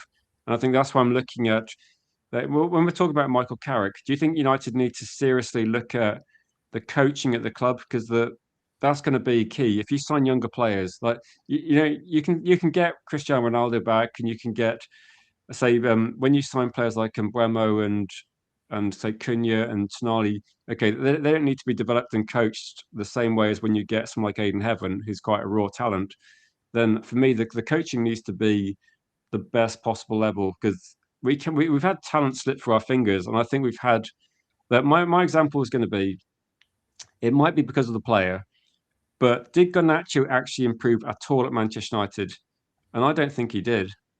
Over 2 years, it's difficult to see. And I actually, the last kind of few months, I think I've seen improvements in like Aiden Heaven in terms of what he's doing on the pitch. And maybe not, like Yora's been inconsistent, but I think Dorgu's improved. I think I've seen that he looked a bit better before he got injured. Maybe that's going to be key. Like if we can actually show to JJ that, people look at Dorgu, look at Heaven and Euro, there's a pathway to the first team quite quickly, and the coaching is good. I think that there's a good chance of him being positive about Man United. But I think we've got to be looking at, like saying, Stephanie said as another headline, like Kone, if he was unlucky because he got the injury early on, but he could be Yeah. one that had a few chances. Yeah, I see. Like that's another one as well. Like with the whole midfield argument that we're talking about. Like I really do like Kone. I think he's a very good midfielder. I think he will be a very good midfielder. If you go out and you sign 3 midfielders this season, does that pretty much just say you're not getting into this team when we signed you 2 years ago? Do you know how much of that is playing on their mind when they're thinking about this? Because as I said earlier on, like when you're looking at left wingers, are you going to go out and get someone like a Diamande who is very young and just coming up when you have players like Shea Lacey and JJ Gabriel coming up who will be in the first team? Shea's there now. JJ Gabriel will probably be there in a year, if not less. So you don't want to block their pathway completely by having to play, your 80 million pound winger week in, week out, especially if they're in a younger age as well. Yeah, do you see Kone as being like a player that's going to be maybe one of those options where my guess was going to be we need like 3 players in, and do you see Kone actually stepping up from the academy and having that? I guess he's going to be like we sign 2 players minimum, then we've then got Mainu plus 2 more signings, and then you've got Kone as that kind of fourth option. Do you think that might be something United are looking at? I think it is difficult in my mind because I don't know how well he'll do. It's one of these things where I wish we'd seen a bit more from him at the start of the season. Like he got that fractured eye socket, so I was just thinking, what a shame we didn't actually get to see him Yeah. play games. But I hope that's the route they're taking, and I wouldn't be upset about it at all. I for one am just someone I would much prefer to see someone like Kone come into this team and do very well rather than Anderson, just because he's one of our players, quote unquote, our players. Same thing with someone like a JJ Gabriel or a Shea Lacey. I'd love to see them coming into the team before going out and signing the next best winger. So I really hope that, obviously it's a massive part of the club. It's a massive part of the identity of Man United, trusting in the youth, giving them the opportunity to go out and play for the club and to do well with the club. I hope it's something that they are considering, because then at least it shows that they are taking some club values into their process of running things. But again, we just don't know. And it's very, very hard to tell as well with them. yeah, it's like when we talk about Cheeto, for example, then Man United actually need a backup striker. And then I don't know how close Cheeto is but I think he had I can't remember last season too much, getting lots of chances, but it's almost like he went from being good at one age group to suddenly thrown into the first team. And I was like, that's not really how you bring youngsters through. You don't just think, right, you're going to start in the Premier League in this match, or you're going to come on in the FA Cup and just think, no, that they definitely should have been playing for the under-21s first and then gradually getting up there. So it is one of these situations where I think United need to look at how they bring younger players through. It's been a little bit of a mess. Well, big up to you. Robert was United as well. I can't remember. I thought you were in the chat earlier, but I could be wrong. How are you for time? Uh, are you good for a bit longer? We go through some questions. Yeah, I was going to go yeah. through the poll. Okay, just let me know if because at the moment, once I've set up, I'm just trying to gradually build visibility back on YouTube. So kind of like the more is probably the better. It's like hopefully it's quality and quantity, not just like quantity. But I'm going to look at the poll. Maybe I'll leave the poll another 5 minutes. If you want to vote, I've just put up. I think I've probably got the players on screen. I can't see the whole poll at the moment, but I've got Anderson, Belieber, Tonali, Wharton. Vote for who you think would be the best option. I'm expecting a certain winner. I'm just wondering what order the players are in because at the moment, if I did this poll last summer, I can almost guarantee that everyone was talking about Belieber, and Yeah, at the moment, I suppose the difficult question is going to be if you took Anderson out of it, I'm probably going for Tonali as like the best option of those three. And yeah. I read something earlier today, which I don't know if it's true or not, but it seemed to be that Manchester United apparently they regard Wharton as their second choice option after they've got whatever their first choice option is. And I think their first choice is going to be trying to get Tonali or Anderson. But if Manchester United got Tonali plus Wharton, I would be amazed. That seems to be the. I mean, it would be something that we've been talking about for years that we should be doing, and I don't know if we. Uh, I think it'd be too much to expect in one window, but yeah. Stephanie says at the moment no one's voted for Belieber. Uh, maybe Brighton Understandable. should take note. Brighton Yeah, need to have a pricing to sell Brighton if you want us to get involved. yeah. He'll be going at a discount rate this year compared to last summer anyway, if he is going. How much would okay? Genuine question. Someone, I think Jim in the comments earlier said, if it was, say, if it was 50 million, he's interested in Belieber suddenly. That do you think Belieber's got a price where you would go actually get at that price, definitely get him? I still think in the back of my mind, I think that Manchester United are going to try and get Belieber. I know the Man United fans on social media and YouTube, and he's dropped down their list. But at the back of my mind, I think Man United are still going to go for him. You know how you get this idea that when we're talking about Frankie De Jong for years or Sancho for years, it feels like Man United aren't mentioning it too much. But in the back of their mind, they're probably going to go right. Transfer window open, right? How much is Belieber? And we're going to go there. I do think we are if the price is a certain value. Well, the thing with him is that the quality is there, and we saw that last season. Like he is a very good, he's a very good six when he either is fit. Great to meet you too, Rob. When he's either fit or when his head is in it, he's a very good player. But what this season is after showing us is either he has an injury problem, and if it's his knee, huge red flag, or he has an attitude problem, which is just as much as a red flag. I think the valuation of him, just from a United point of view, has gone way down. Like I think even the 50 million we were talking about earlier, I wouldn't go near him for 50 million personally. I think if you could get him around the 40 range, yeah, I might go into talks with them again. But I think you have to go into them. You have to go into these negotiations with them saying, we offered you 80 last year.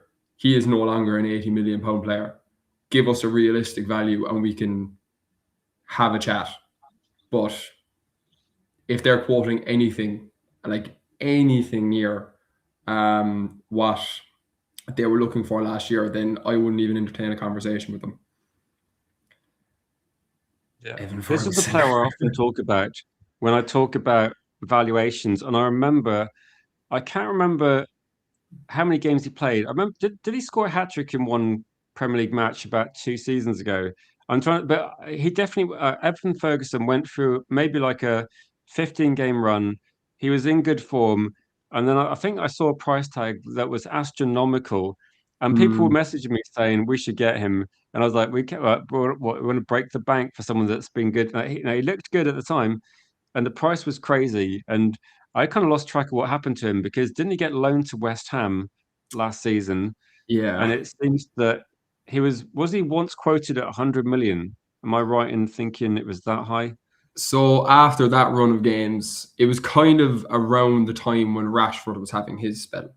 It was around the similar kind of the end of the end of the 2023 season. He went on a really good run of form. I think he scored 16 or 17 goals in all competitions, and then he broke his ankle. And after he broke his ankle, he was out for, I want to say, 4 months, and he had 3 different surgeries on the ankle. Went to West Ham, completely Just did not have a good run at West Ham.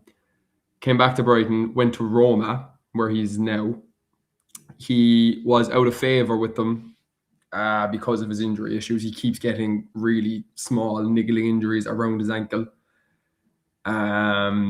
Went on a small little hot streak for Roma. I think he got 3 goals in the space of like 4 games there just before Christmas. And he is 3 goals. He just kind of there before the Christmas break. And he's injured again. So the ankle injury that he got at the end of 23 has kind of just derailed him completely. He's never got fit from it since. And it's a shame because I was really excited to see exactly. When you think about that, coming back to United. But that's 3 years ago now, isn't it? Yeah. And the price was 100 million. And yeah. again, I suppose with that one, that's really unfortunate. I mean, lucky for Man United, really unlucky that like no one wants to see a player have their career derailed. Do you think this is like something you can actually recover from that? Because 3 years is quite a bad run with this one. Is he still a Brighton player? He'll never hit the potential that we all thought he was going to hit. And like, don't get me wrong, like Evan Ferguson is someone, like, obviously him being an Irish international, we've known him here for a long time. Like, we watched him in the Irish League and so on and so forth.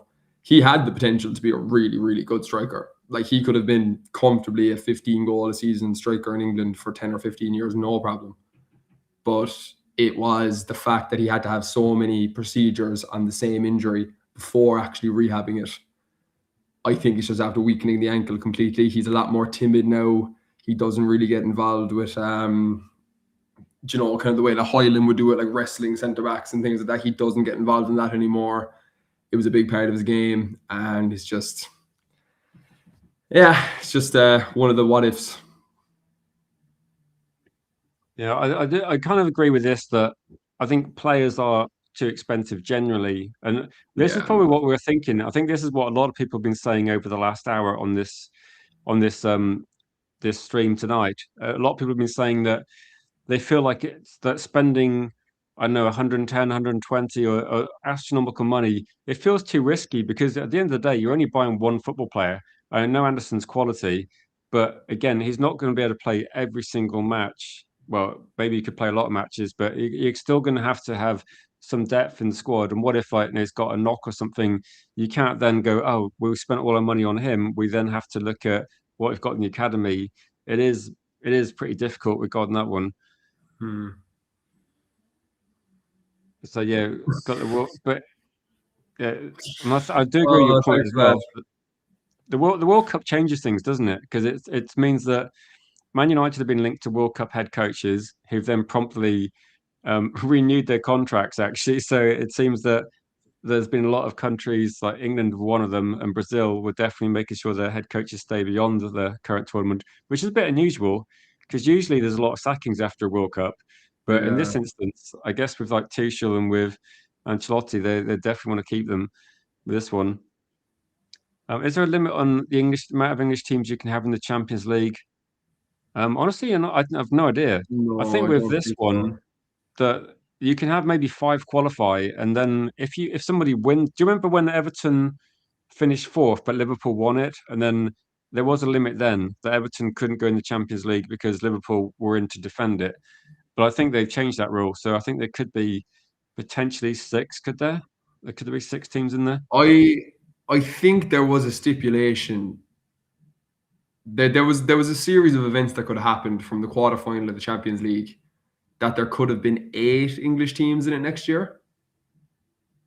So I think it was it City win the league,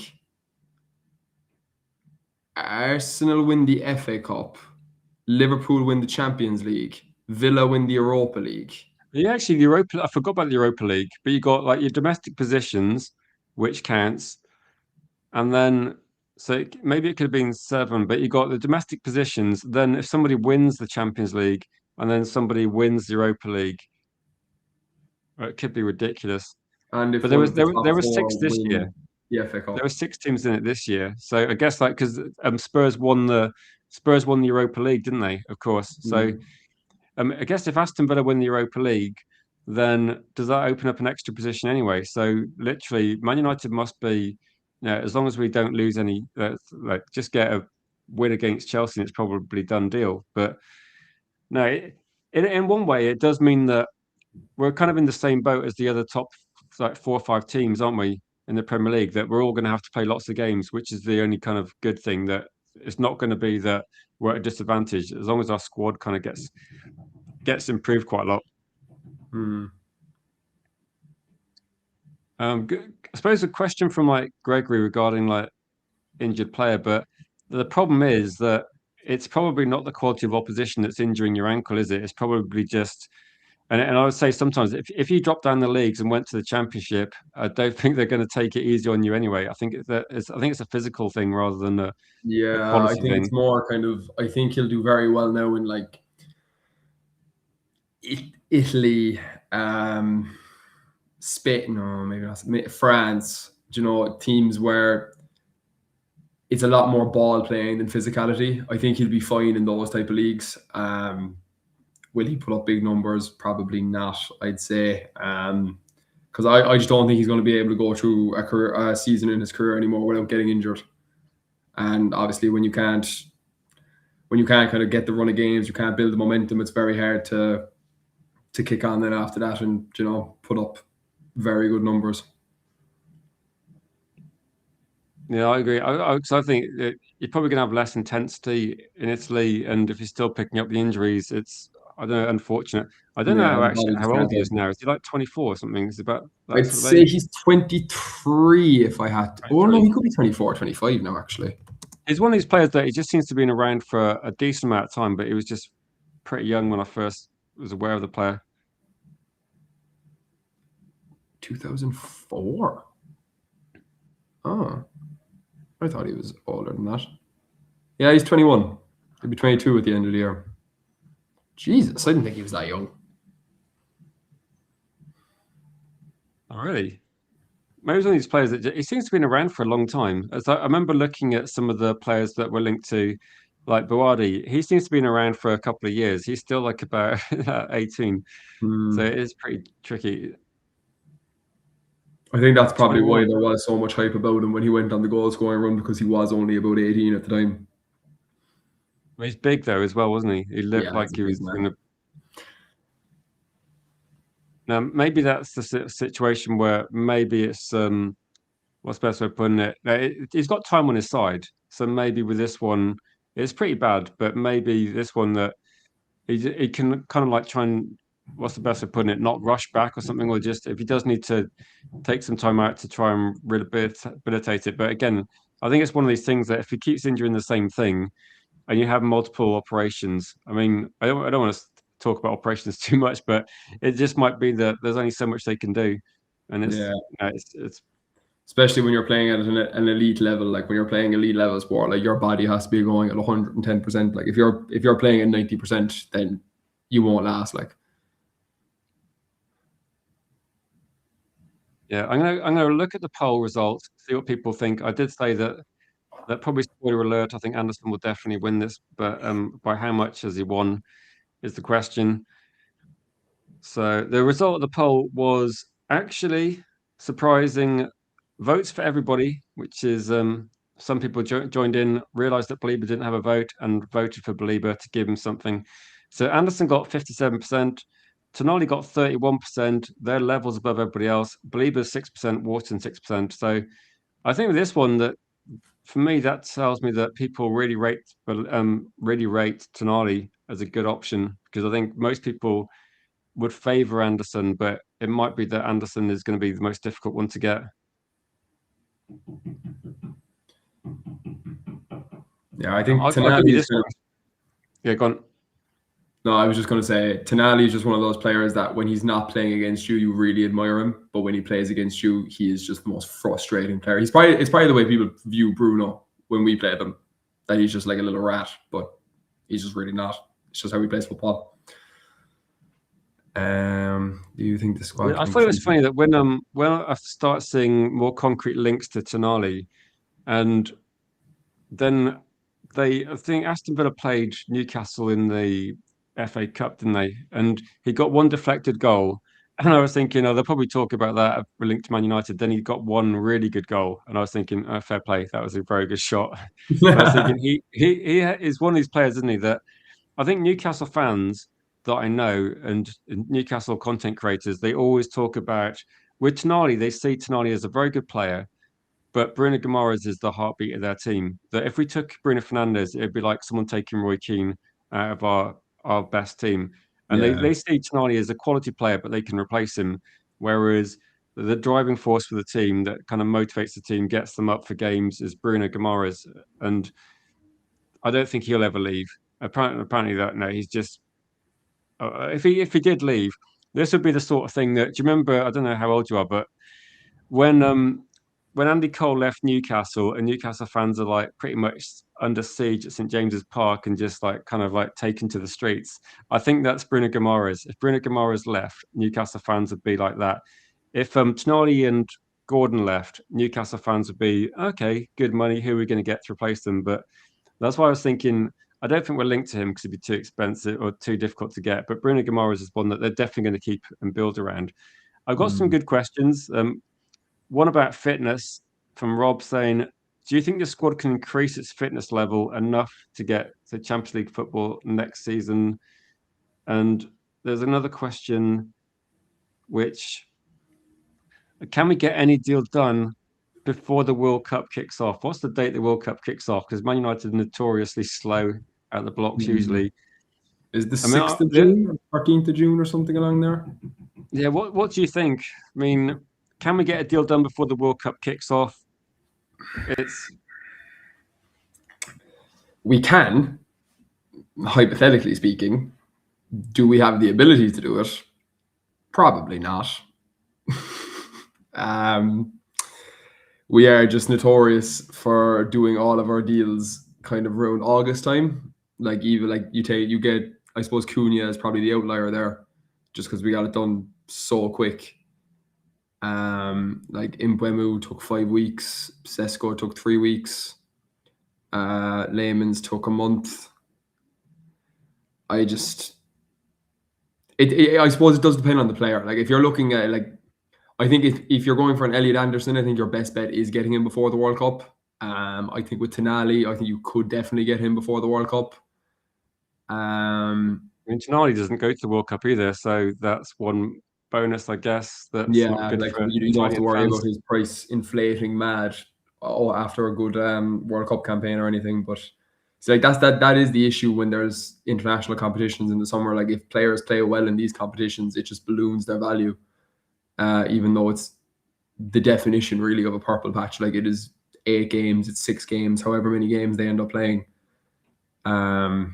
I'm starting to think that Anderson might want to do the World Cup first, then move, because I think in his Yeah, mind he's thinking, no, obviously he's going to get a better deal if he does well. And whereas Tonali, I think that's why Tonali might be a good option because you don't have the distraction of him playing in the World Cup. I just think if I was Anderson, I mean, unless he's decided already. If he's decided already, then if he goes to Man City, he'll get a great deal there anyway. I'm just wondering whether that do you want the distraction of like being involved in trans? I don't know. What's the best thing for Anderson? Is it to get it sorted out straight away and then focus on the World Cup, or is it to go through the World Cup with? Let's be realistic, honestly. That if England are playing well, then all we're going to see as Man United fans is they're going to add numbers to his transfer fee, aren't they? And if he plays badly, they might see something else. yeah, like that is it. Like I think from a player point of view, if you're playing with one of those nations who fancy themselves for winning the World Cup, I can imagine that the second that the season ends with Forest and he joins up with England, it's just going to be the World Cup on his mind. I don't think he's going to have any, just judging off the player that he looks like that he is, I don't think he's going to have any kind of distractions in his mind. Like he will try and go out to win the World Cup.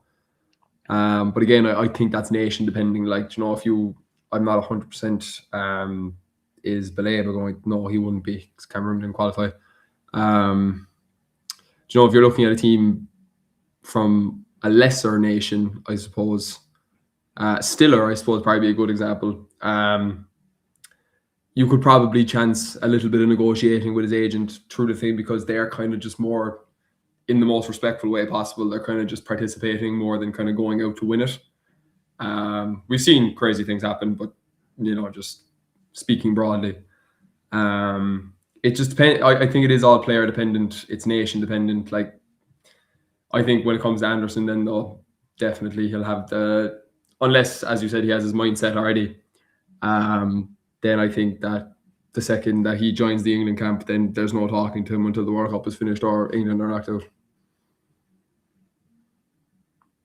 Yeah, I agree. I think with this one that I did see Cody put a comment saying it's better to get it sorted out, get rid of distraction, which I'm kind of thinking it might be a bit better because we've seen it so many times where if I'm watching a World Cup and you're supporting teams, I would much rather not be talking about, oh, this player is putting in a good game. Where's he going to play next season? And how they get obsessed by it. And I think with England, the last thing you want is kind of if you're trying to set up for a World Cup, the last thing you want is players being distracted by that sort of thing. So that's a bit annoying. So Rob's question before, which we skimmed over, said, in terms of fitness levels, do you have any concerns about the fitness levels? Because that's one thing that people have said that under Michael Carrick, intensity is a little bit less. There's a little bit less in terms of how much we're doing, and we only have one game a week. And I don't know. Sometimes we just don't look the most like athletic team, which is something I think we actually did look a bit better earlier in the season regarding that one. In terms of where we are now, yeah, just in terms of now, do you think we're gonna? I think the fitness level of the squad is fine. I think it's kind of just the usual culprits who are getting injured, the likes of Martinez, De Ligt, Mount, the lads who you kind of expect to get injured throughout the season anyway. In regards to bringing the level up, I think it's very difficult this summer because the majority of the lads are going to the World Cup. They're going, you have lads like Bruno and Dalot could go very deep into it. Cobby and Maguire could go very deep into it. That is probably Licha could go deep into it. They're going to need a break when they come out or when they come back from the World Cup. They probably won't meet up together as a group until near enough the end of July. And you're going at that rate, the season starts in 2 weeks. So I think the best thing that they can do this summer is just try and maintain a match fitness all throughout the summer rather than having the dull and then the lift up after preseason. It's just timing. With an international competition, it's just so hard to get deals done. It's very hard to work with new players. It's very hard to integrate new players, and it's very hard to maintain the fitness of the squad. Because obviously they're going to be exhausted again coming into the next season, depending on their campaigns and whatnot. But from a baseline, I don't think we're too bad. And as you said, I think we were doing a lot more running under Amorim, but I think we're doing a lot more with the ball with Carrick, if that makes sense. I think I'm not really too pushed about running for the sake of running, and I think a lot of what Amorim's thing was just covering grass. I don't think there was a lot of intent to it. Whereas on the flip side with Carrick, it's not as intense, but when we have the ball, we're doing a lot more with it, I think. And obviously, football is a game played with the ball. You can't do anything unless you have the ball. So I like the direction that we're going in at the moment, to be honest. I prefer it. But yeah, in terms of an increase, it'd be very difficult this summer, I would say. Yeah, I agree. I was just going to put a comment up and say, United for the win says, hi, I was wondering where the channel had gone. Yeah, weren't we all a couple of weeks ago? There'll be more of you, I'd say. And I'll just say thanks, United, for the win, for finding us. And that's why I said that there's a lot of people, there's loads of people out there in YouTube world that I have no idea where they are. There's a couple of accounts actually. I know End the Madness is one that's on a few other channels. If people see End the Madness or Lucky Sing, they're people as well that I'm looking out for in terms of trying to get them back. Well, it feels bad. I don't mean like get them back and stop them watching other channels. I mean just actually Let alert them them know that we're where. still around and Yeah. that we haven't stopped. Because I think that's why I said there's socials at the top of the at the top of the stream. There'll be a pinned link to socials in terms of Discord and a Facebook group, and that's something where we'll always be updating that when we're streaming, just to keep people up to date. Because YouTube is rubbish about sending out notifications as well, and that's why I've tried to keep the graphics the same so that if you do somehow find it on YouTube, you're not the first person. It feels a little bit like I'm trying to think what's the best example, but it feels a bit like you've just lost your phone. You've got no details of contacting people. You kind of just wander around the city where you live, and gradually, eventually, you bump into people and find them back again. And it's a bit annoying, but it's good that people are actually coming back. So, and again, some people messaged me and like on what's going on? Where is it? And I just said I don't know. And unfortunately, I've had to restart as well. I did message Bart the Serious Fan, and but a lot of people, no one uses Twitter anymore. I think Elon Musk has actually killed the app. I message people and I literally look at it and go, they haven't been active on Twitter for months. So it's ridiculous. Luckily, I know Dylan because Dylan's been a regular guest on the channel. I was actually thinking it's been so long the last time you came on, Dylan, it was a different channel. And every time we go, when I click go live and it did like a little countdown and it went 5 4 3 2 1. And I just said, oh, a little countdown, because I haven't used the software that much recently. And I was just thinking in my mind, say the right channel name, say the right channel name. And I was thinking, welcome back to where and get it right. But for people, it is for United for the win and other people, honestly, like I know people will just be tuning in to talk about football, but thanks for finding the community again. Really happy about that. And if you see other accounts on other channels that you recognise from part of the community, then please let them know that we're kind of still let them know that we're completely going and it was beyond our control. And we're going to be building hopefully better than ever. I mean, it was so gutting to lose 10K and go back to 400. I'm so happy that we've got like I got contact. I can message Dylan on WhatsApp and speak to him. I can speak to other people on social media, but a lot of people just they're just YouTube's the only way that I actually knew them. And what also is really annoying is I must have followed I know 100 plus 200 different YouTube channels. I have no idea what they are. Like, I can't remember what they were, but Mm. I used to like think, right, we're going to be playing Chelsea. I know like a few Chelsea YouTube channels. Now I have to just like type things in and hope I get it right. And then I have to message them with like a different name and go, this is etc. Then and they say, oh, what's going on? Why have you like? And I go, oh, I have to like do the same process again. I have to message say to Yeah. Dylan and go, yeah, it's just stupid, but welcome back, out for the win. Make sure to try and get everything back. Just hit the notification bell, but YouTube will probably just ignore it anyway and not send the stream out. But follow the Discord group.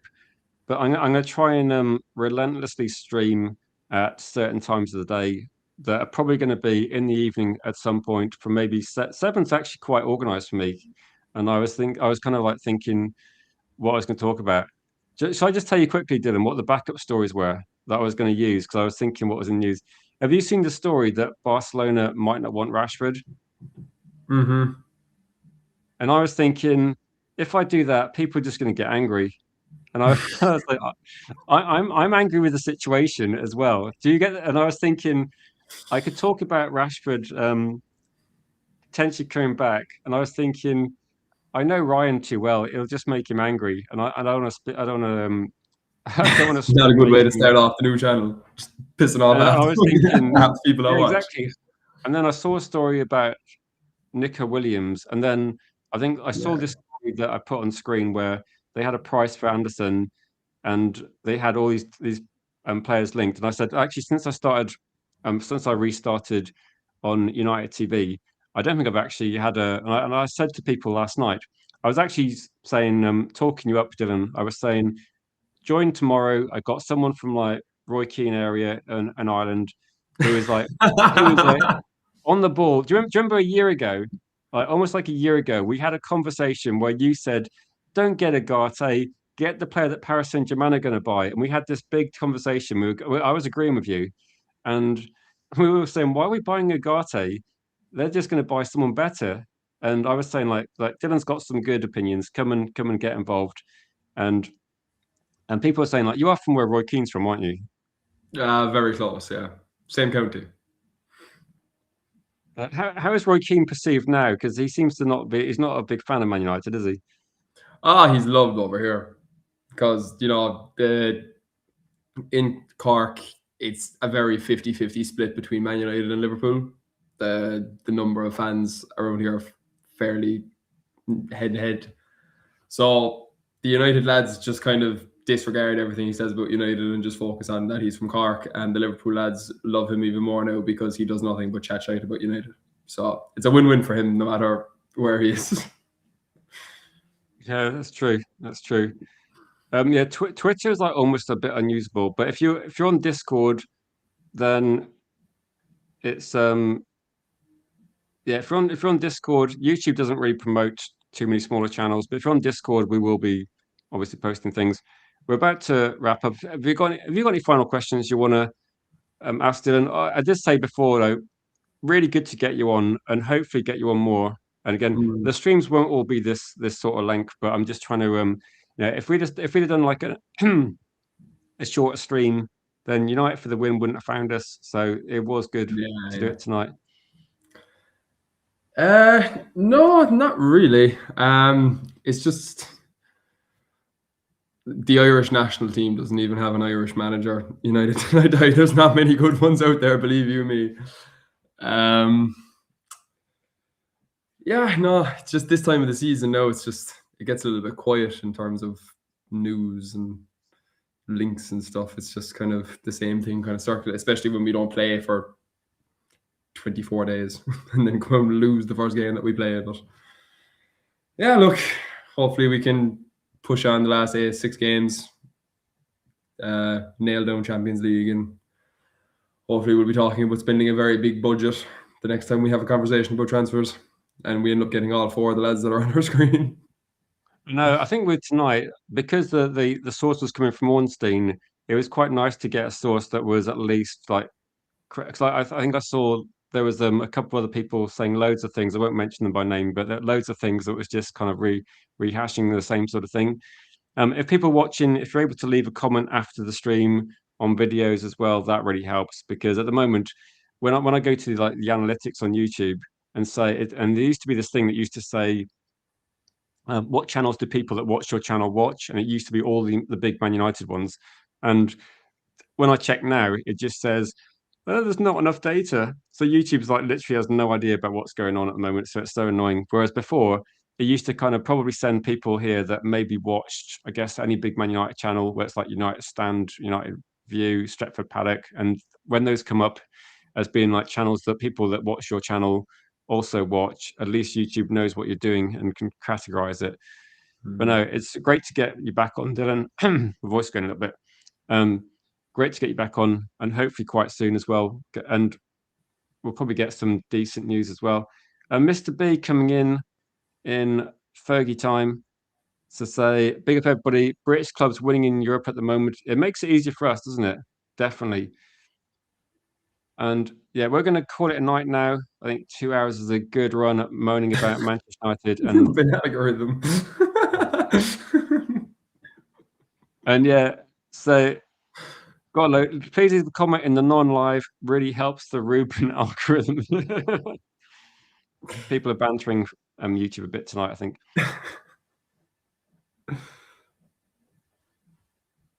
Yeah, maybe I should get Flying Pig on here. It might get a bit of attention. Kill 2 birds with 1 stone. Yeah. Cheers, Dylan. Cheers, everybody in the comments. I might see if No, big up to you guys. I will see you guys in a second, maybe on a different channel. Dylan, thank you for getting involved tonight. great to speak to you. We'll catch up soon as well, and hopefully I can get you back on with Helgi with a better other guests as well that you might not have known, but that would be really cool to get a big panel as well. 100%. We have to collaborate, and if we're playing Brentford soon, I don't like when we play Brentford. Take it easy, Dylan, and take it easy, guys. I'm just forgetting which buttons to click.